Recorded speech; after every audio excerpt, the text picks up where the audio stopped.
तो here we are doing question number 11। इसमें दिया है trade payables 50,000, working capital 9 lakhs, current liabilities 3 lakhs and calculate current ratio. So current ratio का हमारा formula है current assets divided by current liabilities. ठीक है।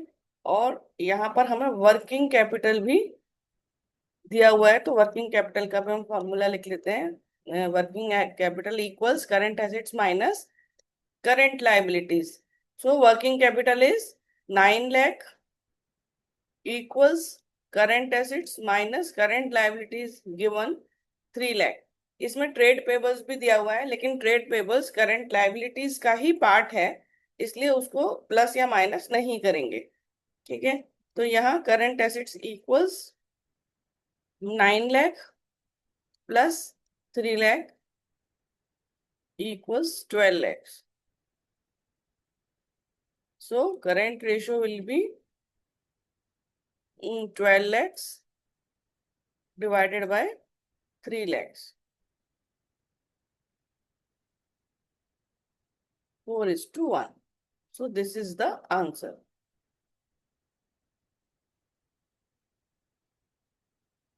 तो यहाँ इंपॉर्टेंट बात यह है कि हमें ट्रेड पेबल्स को करंट लाइबिलिटीज से माइनस या प्लस नहीं करना है, क्योंकि वो उसका ही पार्ट है और उसमें इंक्लूडेड है।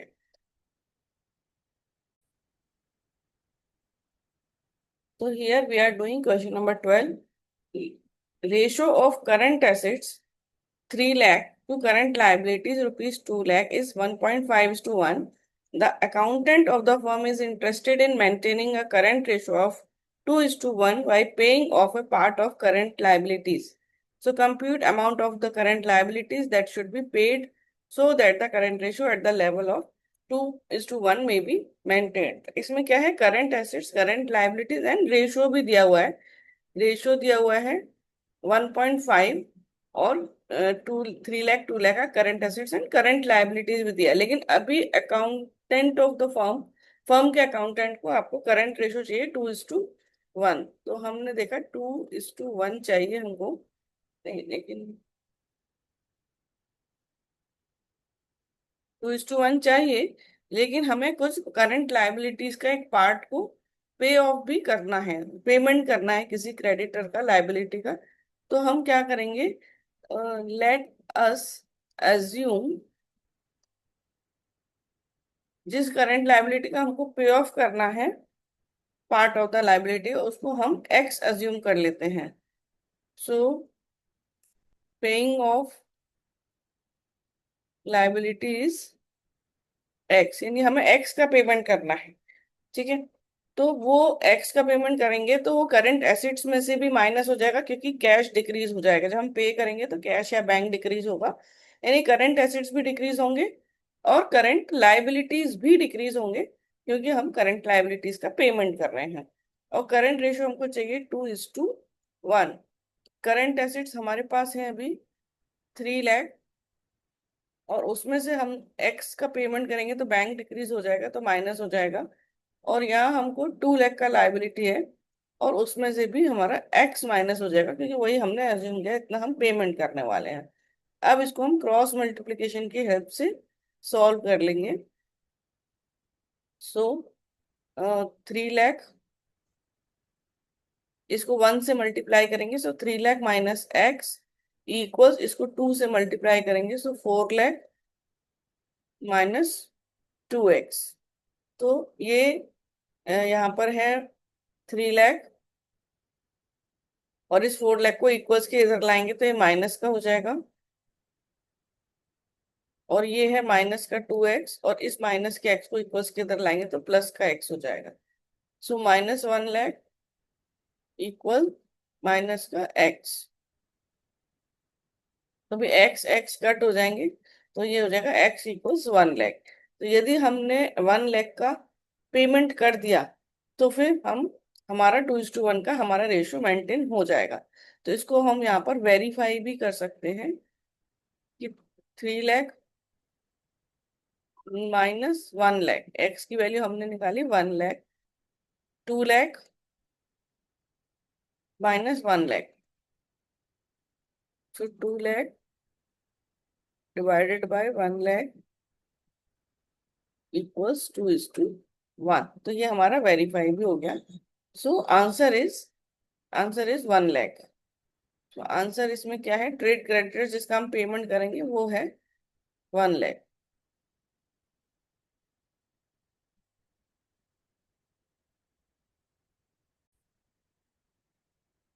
अभी हम कर रहे हैं क्वेश्चन नंबर 13, जिसमें हमने ratio of current assets 8,75,000 and current liabilities 3,50,000 दिया हुआ है। इसमें इन्होंने करंट रेशो भी दिया है 2.5:1। Firm wants to maintain current ratio 2:1। अभी 2.5 से उनको करंट रेशो 2:1 चाहिए, लेकिन उन्हें कुछ गुड्स बाई किया है क्रेडिट पर। तो अभी हमें वो गुड्स का अमाउंट निकालना है जिसको उन्होंने परचेज किया है क्रेडिट पर। तो अभी देखो, हमारा हमें करंट रेशो क्या चाहिए, 2:1।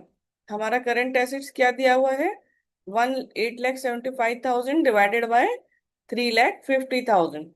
और उन्होंने हमें क्या बोला है कि हमें कुछ गुड्स बाई करना है। तो हम ये समझते हैं, लेट अज्यूम जो गुड्स उन्होंने बाई किया है, goods bought on credit equals X. यदि वो एक्स है ना, तो हम जब गुड्स बाई करेंगे तो इन्वेंट्री इंक्रीज होगी, इन्वेंट्री इंक्रीज होगी मतलब करंट एसेट्स इंक्रीज होंगी, क्योंकि वो करंट एसेट्स का पार्ट है। लेकिन आपने क्रेडिट पर बाई किया है, मतलब आपने आपकी लाइबिलिटी भी इंक्रीज हो रही है। अभी आपने पे नहीं किया है, आप उसे बाद में पे करोगे, तो आपकी लाइबिलिटी भी इंक्रीज हो रही है। तो ये प्लस एक्स यहाँ पर भी हो जाएगा। अब यदि हम इसे सॉल्व कर लेंगे तो यदि हम इसे 1 से सॉल्व करेंगे, 1 से मल्टीप्लाई करेंगे, सो 8,75,000 प्लस एक्स इक्वल्स, अब इसको 2 से मल्टीप्लाई करेंगे, सो 7 लाख प्लस 2x। 7 लाख को इधर लेके आएंगे हम, 8,75,000 माइनस 7 लाख इक्वल्स 2x, और इस x को हम यहाँ लेके जाएंगे तो ये माइनस हो जाएगा, माइनस एक्स। सो 1,75,000 इक्वल्स एक्स। सो एक्स की वैल्यू आ गई 1,75,000। तो हमने क्या करना है, जो हमने गुड्स बाई किया था उसका वैल्यू है 1,75,000। So goods bought on credit rupees 1,75,000, और यही हमारा आंसर है। इसको हम एक बार वेरीफाई भी कर सकते हैं। वेरीफाई कैसे करेंगे, हमारे पास 8,75,000 के एसेट्स थे, जिसमें हम 1,75,000 ऐड कर देंगे, क्योंकि एक्स का वैल्यू आया है हमारा 1,75,000। यहाँ 3,50,000 है, जिसमें कि हम इसमें भी हम 1,75,000 ऐड कर देंगे, क्योंकि हमारे क्रेडिटर्स भी इंक्रीज हो जाएंगे यदि हमने गुड्स बाई किया है क्रेडिट पर। सो 875 plus 175 equals 1,050,000 divided by 350 plus 175, 5,25,000। तो ये आ रहा है 2:1। तो ये हमारा वेरीफाई भी हो गया। अभी हम कर रहे हैं क्वेश्चन नंबर 14। इसमें क्या है, एक firm had current assets of rupees 5 lakh, it paid current liabilities of 1 lakh and the current ratio became 2:1। तो करंट एसेट्स 5 लाख है और करंट लाइबिलिटीज का पेमेंट 1 लाख का पेमेंट करने के बाद करंट रेशियो 2:1 आया है। तो अभी हमें करंट लाइबिलिटीज निकालनी है बिफोर पेमेंट और आफ्टर पेमेंट। तो हम यहाँ पर अज्यूम कर लेते हैं current, let's assume current liability before payment, before payment नहीं, आफ्टर पेमेंट करते हैं, क्योंकि आफ्टर पेमेंट का इन्होंने करंट रेशो दिया हुआ है। So current liability after payment equals x. ठीक है। तो अब हमें उसके बाद का करंट रेशो भी दिया है। सो current ratio equals current assets divided by current liabilities. Current ratio हमें दिया है इन्होंने 2:1 आफ्टर पेमेंट। करंट एसिड्स है हमारी 5 लाख, लेकिन ये स्टार्टिंग में थी। एक बार पेमेंट हो जाएगा तो वो करंट एसिड्स भी डिक्रीज हो जाएंगे क्योंकि बैंक डिक्रीज होगा।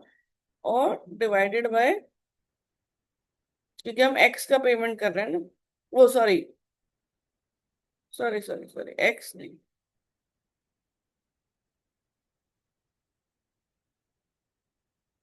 करंट लायबिलिटी हमने पे की है 1 लाख। तो यहाँ से 1 लाख डिक्रीज हो जाएगा। और यहाँ हमारा है आफ्टर पेमेंट ही हमने एज्यूम किया है current liability, that is x. तो हमारा 2x इक्वल्स 4 लाख और x इक्वल्स 2 लाख। तो यदि हमने 2 लाख हमारा पेमेंट करने के बाद है करंट लायबिलिटी, ठीक है। सो हमारा आया current liability after payment 2 lakh. तो वर्किंग कैपिटल कितना हो गया? Working capital after payment current assets minus current liability. So current assets है हमारे 4 लाख आफ्टर पेमेंट और करंट लायबिलिटी आफ्टर पेमेंट है 2 लाख। तो हमारा वर्किंग कैपिटल हो गया 2 lakh.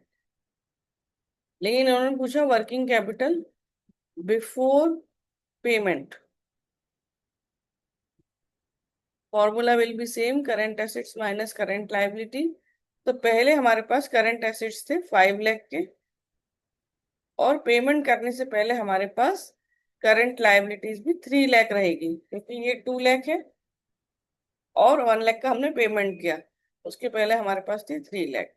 So working capital will be same in both cases.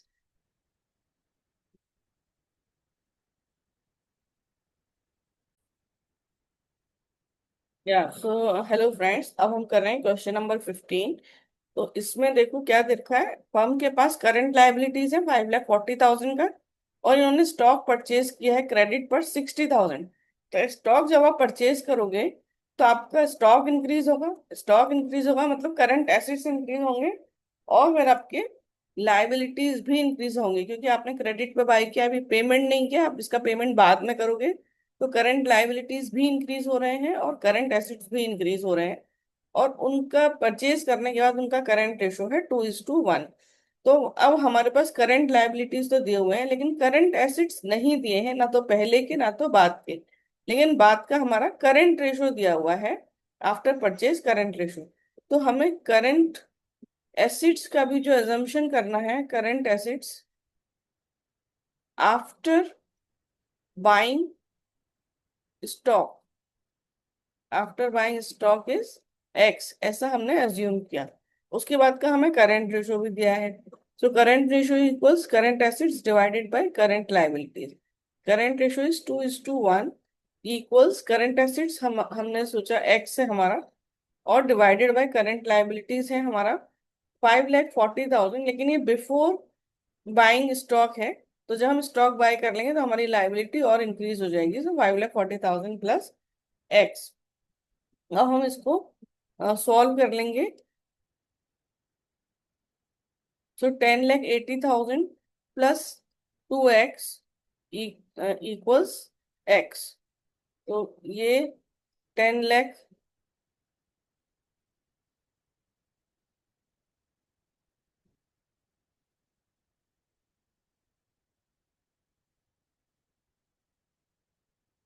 Sorry यहाँ 60,000 जो है, ये तो हमें पता ही है ना कि कितना हमने बाई किया है। तो यहाँ आ जाएगा 60,000।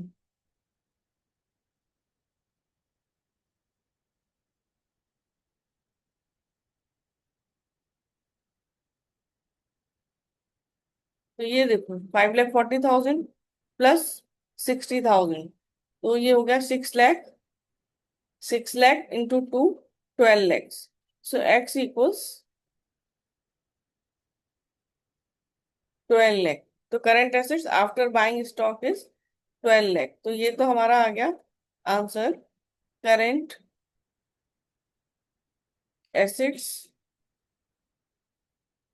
After buying stock on credit equals 12 lakh. ठीक है, तो ये तो हमारा आंसर है। इसको हम अभी हमें वर्किंग कैपिटल भी निकालना है। Working capital before stock, working capital before stock purchased.